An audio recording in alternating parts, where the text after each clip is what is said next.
Hello my dears, എല്ലാവർക്കും നമസ്കാരം. Welcome back to a channel. അപ്പോൾ ഇന്നത്തെ റെസിപ്പി എന്ന് പറയുന്നത് കുട്ടികളുടെ ഫേവറേറ്റ് ആയിട്ടുള്ള ചിക്കൻ നഗറ്റ്സിൻ്റെ റെസിപ്പിയാണ് കേട്ടോ. നേരെ വീഡിയോയിലേക്ക് പോകാം. ഇപ്പോൾ ചിക്കൻ നഗറ്റ്സ് ആയതുകൊണ്ട് തന്നെ നമുക്കിവിടെ ചിക്കൻ ആ ഒരു ഷേപ്പിലാക്കി എടുക്കണമല്ലോ. ഞാനിവിടെ എടുത്തേക്കുന്നത് ബോൺലെസ് ചിക്കൻ ആണ് കേട്ടോ. ഇത് 500 ഗ്രാം, നിയർ ബൈ 500 ഗ്രാം ഉണ്ടാവും. നന്നായിട്ട് കഴുകി വൃത്തിയാക്കിയതിന് ശേഷം നമുക്കിത് ജാറിലേക്ക് ഇട്ട് കൊടുക്കാം. അപ്പോൾ ഇതിൻ്റെ കൂടെ കുറച്ച് ഐറ്റംസ് ഒക്കെ ചേർത്തിട്ട് വേണം നമുക്കിതൊന്ന് ജാറിലിട്ട് അടിച്ചെടുക്കാനായിട്ട്. ഇനി വേണ്ടത് ബ്രെഡ് പൊടിച്ചതാണ് കേട്ടോ. ഞാൻ ഓൾറെഡി 4 ബ്രെഡ് എടുത്തിട്ട് ചെറിയ ജാറിലിട്ട് പൊടിച്ചെടുത്തിട്ടുണ്ടായിരുന്നു. പിന്നെ അതേപോലെ ബ്രെഡ് ക്രംസ് ഉണ്ടാക്കുന്നുണ്ട്, അപ്പോൾ അതിന് വേണ്ടിയിട്ട് പൊടിച്ച് മാറ്റി വെച്ചിട്ടുണ്ട്. ഇപ്പം ഞാനിപ്പം 4 ബ്രെഡ് എടുത്തതിൽ മുഴുവനായിട്ടും അങ്ങ് ചേർത്ത് കൊടുക്കുന്നില്ല, കുറച്ചേ ചേർത്ത് കൊടുത്തിട്ടുള്ളൂ.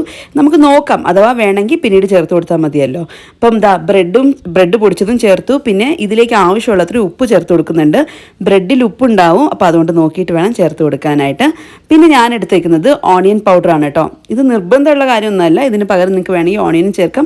ഇനി അതും ഇല്ലാന്നുണ്ടെങ്കിൽ സ്കിപ്പ് ചെയ്യാം, കുഴപ്പമൊന്നുമില്ലേ. അടുത്തതായിട്ട് ചേർക്കുന്നത് ഗാർലിക് പൗഡറാണ് കേട്ടോ. അപ്പോൾ എല്ലാവരുടെ കയ്യിലും ഗാർലിക് പൗഡർ ഉണ്ടായെന്ന് വരത്തില്ല, അപ്പോൾ അതിന് പകരം ഗാർലിക് പേസ്റ്റ് ചേർത്ത് കൊടുത്താലും മതിയാവും. പിന്നെ ഞാൻ ചേർത്ത് കൊടുക്കുന്നത് ഗരം മസാലയാണ്. അപ്പോൾ ഇതിൻ്റെ എല്ലാ മെഷർമെൻറ്റ് ഞാൻ സ്ക്രീനിൽ മെൻഷൻ ചെയ്തിട്ടുണ്ട്. പിന്നെ അടുത്തതായിട്ട് ചേർത്ത് കൊടുക്കുന്നത് കുരുമുളക് പൊടിയാണ്. അപ്പോൾ അതും കൂടി ചേർത്തതിന് ശേഷം ഒറിഗാനോ ചേർത്ത് കൊടുക്കുന്നുണ്ട്. ഒറിഗാനോ എന്തായാലും ചേർക്കണം, എന്നാലേ ആ ഒരു സ്മെല്ല് കിട്ടത്തുള്ളൂ. അപ്പോൾ അതുകൊണ്ട് അത് മസ്റ്റായിട്ടും ആഡ് ചെയ്യേണ്ട ഒരു ഐറ്റമാണ്. അപ്പോൾ ഒറിഗാനോ ഇല്ലാന്നുണ്ടെങ്കിൽ പിസ്സ സീസണിങ് കിട്ടുമല്ലോ, അതായാലും മതിയാവും. അതിലാകുമ്പോൾ എല്ലാ ഹെർബ്സും മിക്സ്ഡ് ആണ്, അപ്പോൾ അത് ചേർത്താലും മതിയാവും. പിന്നെ ഞാൻ ചേർത്ത് കൊടുക്കുന്നത് കാശ്മീരി റെഡ് ചില്ലി പൗഡറാണ്. അപ്പോൾ ഇത്രയും ചേർത്തതിന് ശേഷം ഇത് നന്നായിട്ടൊന്ന് മിക്സ് ചെയ്യുക. ജസ്റ്റ് സ്പൂൺ കൊണ്ടൊന്ന് മിക്സ് ചെയ്യുക ആദ്യം. കാരണം ചിക്കനിൽ നന്നായിട്ടൊന്ന് പിടിക്കാൻ വേണ്ടിയിട്ട് ആദ്യം തന്നെ ഒന്ന് മിക്സ് ചെയ്തിട്ട് അരച്ചെടുക്കുകയാണെങ്കിൽ ചിക്കൻ്റെ എല്ലാ സൈഡിലും ആ ഒരു മസാല എത്തിക്കോളും. നമ്മൾ ഒന്ന് വെള്ളം ചേർക്കാതെ അരച്ചെടുത്തിട്ടുണ്ട്.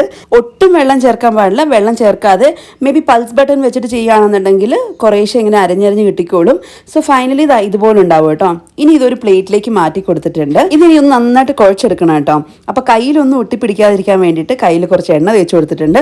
അതേപോലെ പ്ലേറ്റിലും കുറച്ച് എണ്ണ തേച്ച് കൊടുക്കാം. എന്നിട്ട് നന്നായിട്ട് കുഴച്ചെടുക്കുക. അഥവാ എവിടെയെങ്കിലുമൊക്കെ മസാല എത്താതെയോ അല്ലെങ്കിൽ ലംസ് എന്തെങ്കിലും ഉണ്ടെന്നുണ്ടെങ്കിൽ നന്നായിട്ടൊന്ന് കുഴയ്ക്കുമ്പോഴത്തേക്ക് അത് നമുക്ക് മനസ്സിലാക്കിയെടുക്കാൻ പറ്റും. അപ്പോൾ അത്യാവശ്യം നന്നായിട്ടൊന്ന് കുഴച്ചെടുത്തിട്ടുണ്ട്. പിന്നെ ഇതിനി നമുക്കൊന്ന് ഉരുട്ടിയെടുക്കാം. ചിലരിത് ഇങ്ങനെ തന്നെ ഫ്രീസറിൽ വെച്ചിട്ട് പിന്നീട് ഉരുട്ടിയെടുക്കാറുണ്ട്. അല്ലാന്നുണ്ടെങ്കിൽ ഇത് ഷേപ്പ് ആക്കിയതിന് ശേഷം ഫ്രീസറിൽ എടുത്ത് മാറ്റി വെക്കാറുമുണ്ട്. അപ്പം ഞാനിവിടെ കുഴച്ചതിന് ശേഷം നേരിട്ട് അങ്ങ് ഷേപ്പ് ആക്കി വെക്കുകയാണ്. ഇപ്പം നിങ്ങളുടെ കയ്യിൽ ഏതെങ്കിലും ഒരു ഷേപ്പ് കട്ടറോ അല്ലെങ്കിൽ അങ്ങനെ എന്തെങ്കിലും ഉണ്ടെന്നുണ്ടെങ്കിൽ നിങ്ങൾക്ക് അങ്ങനെ ചെയ്യാം. എൻ്റെ കയ്യിൽ അതുണ്ട്, പക്ഷേ എന്ന് വെച്ചാൽ എല്ലാവരുടെ കയ്യിലും അത് കയ്യിൽ കാണണമെന്നില്ലല്ലോ. അപ്പോൾ അതുകൊണ്ട് അതൊന്നും ഇല്ലെങ്കിൽ എത്ര എളുപ്പത്തിൽ ഏതെങ്കിലും ഒരു ഷേപ്പിലാക്കി എടുത്താൽ മതിയാവും എന്നുണ്ടെങ്കിൽ ഇതുപോലെ ആക്കിയെടുക്കാം. ഇത് ഈസിയാണ്. ജസ്റ്റ് ഒരു ബൗളാക്കിയതിന് ശേഷം കൈ കൊണ്ട് നമ്മുടെ വിരൽ കൊണ്ട് ഒന്ന് നീളത്തിലാക്കി കൊടുക്കുകയാണെങ്കിൽ ഈ ഒരു ഷേപ്പിൽ കിട്ടിക്കോളും. ഇത് സാധാരണ ചില കടകളിലൊക്കെ ചിക്കൻ നഗറ്റ്സ് ഈ ഷേപ്പിൽ കാണാറുണ്ട്. ഇനി അതല്ല, ഷേപ്പ് ആക്കിയെടുക്കുന്ന കട്ടർ നിങ്ങളുടെ കയ്യിലുണ്ടെന്നുണ്ടെങ്കിൽ അങ്ങനെ ആക്കിയെടുക്കാം. അങ്ങനെയാണെന്നുണ്ടെങ്കിൽ ഇതെല്ലാം കൂടി ഒരുമിച്ചൊന്ന് സ്പ്രെഡ് ചെയ്യുക. അത്യാവശ്യം തിക്കായിട്ടൊന്ന് സ്പ്രെഡ് ചെയ്തിട്ട് ഒന്ന് പരത്തിയെടുക്കുക. അത് കഴിഞ്ഞിട്ട് ഏതെങ്കിലും ഒരു കട്ടർ വെച്ചിട്ട് ജസ്റ്റ് ഒന്ന് ഷേപ്പ് ആക്കി എടുത്താലും മതിയാവും കേട്ടോ. അതും എളുപ്പമാണ്, ഇതും എളുപ്പമാണ്. പക്ഷേ എല്ലാവരുടെ കയ്യിലും കട്ടർ ഇല്ലാത്തതുകൊണ്ട് ഞാനിങ്ങനെ ആക്കിയെന്ന് മാത്രം. ഇത് മാത്രമല്ല, നമുക്ക് ചുമ്മാ റൗണ്ടിലാക്കിയിട്ട് നമുക്ക് ബോൾ പോലെ ഉരുട്ടിയിട്ട് ഒന്ന് ജസ്റ്റ് പ്രസ് ചെയ്ത് കൊടുത്താൽ റൗണ്ട് ഷേപ്പിലുള്ള നഗറ്റ്സും ആക്കി എടുക്കാൻ പറ്റും. ഷേപ്പ് മാറുന്നതേ ഉള്ളൂ, ടേസ്റ്റ് എല്ലാം സെയിം തന്നെയാണല്ലോ. അപ്പം നിങ്ങളുടെ കയ്യിൽ ഏതൊക്കെ സാധനങ്ങളുണ്ടോ ഇല്ലയോ നോക്കിയിട്ട് അതിനനുസരിച്ച് നിങ്ങൾക്ക് ആ ഒരു ഷേപ്പൊക്കെ ആക്കി എടുക്കാവുന്നേ ഉള്ളൂ.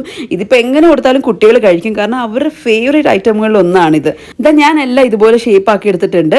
ഇനി ഞാൻ ഇത് ഫ്രീസറിലോട്ട് മാറ്റി വെക്കാൻ പോവാണ് കേട്ടോ. മിനിമം ഒരു അരമണിക്കൂറെങ്കിലും അവിടെ തന്നെ ഇരുന്നോട്ടെ. എത്ര സമയം ഇരിക്കുന്നു അത്രയും നല്ലത്. മിനിമം ഒരു അരമണിക്കൂറെങ്കിലും ഇരിക്കട്ടെ. ആ ഒരു സമയം കൊണ്ട് നമുക്ക് ബ്രെഡ് ക്രംസ് ആക്കിയെടുക്കാം. ബ്രെഡ് ക്രംസ് നിങ്ങൾക്ക് കടകളിൽ വാങ്ങിക്കാനും കിട്ടും, പക്ഷേ എന്നാൽ നമുക്ക് എളുപ്പത്തിൽ വീട്ടിൽ ഉണ്ടാക്കാൻ പറ്റും.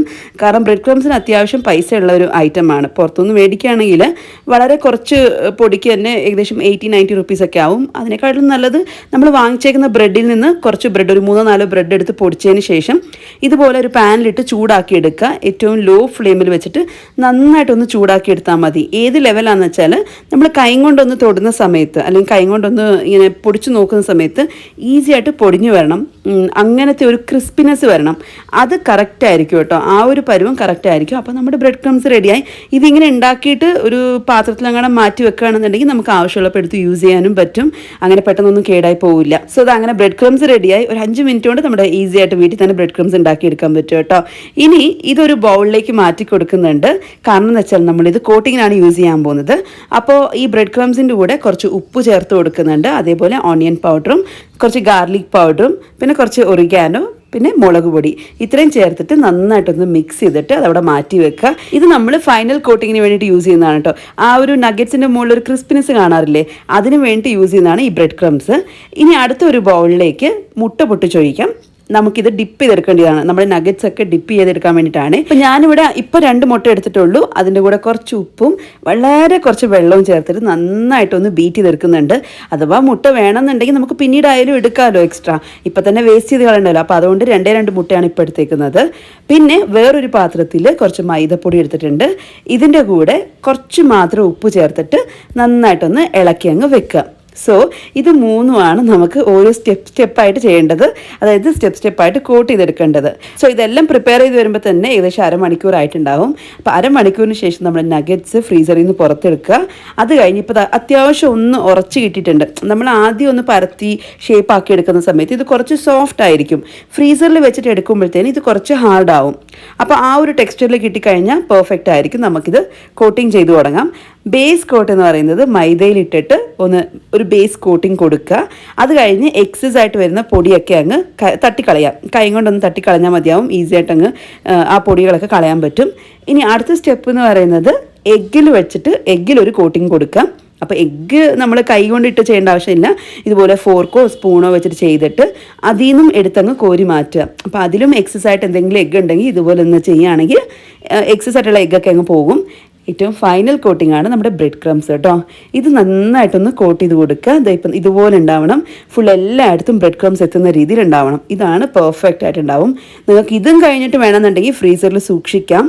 ഇനി അതല്ല ഡയറക്റ്റായിട്ട് ഉണ്ടാക്കിയെടുക്കണമെങ്കിൽ ഉണ്ടാക്കിയെടുക്കാം. ഓക്കെ, ഇനി കുറച്ചും കൂടി സ്റ്റെപ്പ് ഈസി ആക്കാൻ വേണ്ടിയിട്ട് അല്ലെങ്കിൽ എപ്പോഴെങ്കിലും ഇടയ്ക്കിടയ്ക്ക് ഉണ്ടാക്കി കഴിക്കണമെന്ന് തോന്നുകയാണെങ്കിൽ നിങ്ങൾക്ക് ഈ ഒരു സ്റ്റെപ്പ് വരെ ഈ ബ്രെഡ് ക്രംസിനകത്ത് നിങ്ങൾ മുക്കി എടുക്കുമല്ലോ. അപ്പോൾ അത് കഴിഞ്ഞിട്ട് നിങ്ങൾക്ക് ഇത് സ്റ്റോർ ചെയ്തിട്ട് ഏതെങ്കിലും ഒരു കവറിലോ അല്ലെങ്കിൽ ബോക്സിലോ സ്റ്റോർ ചെയ്തിട്ട് നിങ്ങൾക്ക് ഫ്രീസറിനകത്ത് വെക്കാവുന്നേ ഉള്ളൂ. എപ്പോൾ കഴിക്കണമെന്ന് തോന്നുന്നു അന്നേരം എടുത്ത് ഉണ്ടാക്കിയാൽ മതി. അന്നേരം ജസ്റ്റ് ഒന്ന് ഫ്രൈ ചെയ്തെടുത്താൽ മതിയല്ലോ. അപ്പോൾ അത് എളുപ്പമാണ്, നമ്മുടെ പണി കുറയ്ക്കും. സോ എപ്പോഴെങ്കിലും അങ്ങനെ സമയം കിട്ടുമ്പോൾ ചെയ്ത് വെക്കുകയാണെന്നുണ്ടെങ്കിൽ കുട്ടികൾ സ്കൂളിൽ വിട്ട് വരുന്ന സമയത്തൊക്കെ നമുക്കിത് പെട്ടെന്ന് ഉണ്ടാക്കിയെടുക്കാൻ പറ്റും കേട്ടോ. ഞാൻ അങ്ങനെ ഓരോന്നോരോന്ന് ചെയ്തുകൊണ്ടിരിക്കുന്ന സമയത്ത് ഇടയ്ക്ക് ഇവിടെ ഒരു അസിസ്റ്റൻറ്റ് വന്നിട്ടുണ്ട് എനിക്ക് ഹെൽപ്പ് ചെയ്യാനായിട്ട്. കാരണം ഞാൻ മോളോട് പറഞ്ഞിട്ടുണ്ടായിരുന്നു സ്കൂളിൽ നിന്ന് വരുമ്പോൾ എന്തായാലും ഉണ്ടാക്കി തരും എന്നാണ് പറഞ്ഞത്.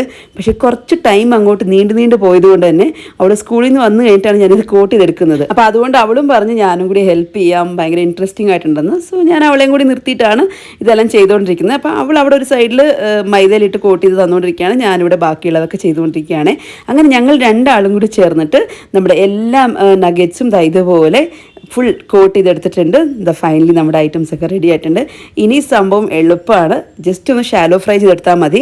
ഞാൻ നേരത്തെ പറഞ്ഞതുപോലെ നിങ്ങൾക്ക് ഇതുപോലെ ആക്കിയതിന് ശേഷം ഫ്രീസറിൽ എടുത്ത് വെക്കുകയാണെന്നുണ്ടെങ്കിൽ എപ്പോൾ വേണമെങ്കിലും എടുത്ത് ഫ്രൈ ചെയ്യാവുന്നേ ഉള്ളൂ. ഞാൻ അങ്ങനെയും ചെയ്യാറുണ്ട് കേട്ടോ.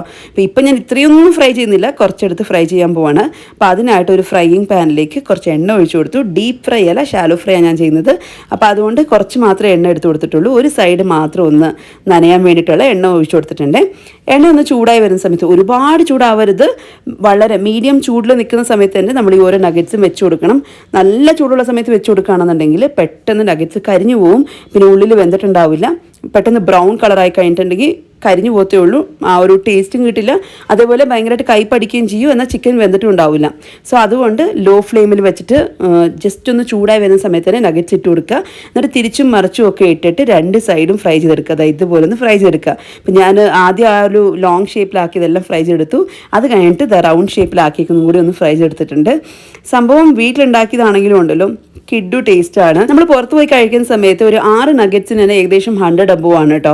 അതിനേക്കാട്ടിലും ഭേദം വീട്ടിലിങ്ങനെ ഉണ്ടാക്കുകയാണെങ്കിൽ ഒരുപാട് ഉണ്ടാക്കിയെടുക്കാൻ പറ്റും, ഒരുപാട് ക്വാണ്ടിറ്റിയിൽ ഉണ്ടാക്കിയെടുക്കാൻ പറ്റും. അപ്പോൾ എല്ലാവരും ഒന്ന് ട്രൈ ചെയ്ത് നോക്കൂ, കുട്ടികൾക്ക് കൊടുത്ത് നോക്കൂ. കുട്ടികൾക്ക് ഉറപ്പായിട്ട് ഇഷ്ടപ്പെടും. കുട്ടികൾക്ക് മാത്രമല്ല നമുക്കും ഇഷ്ടപ്പെടും.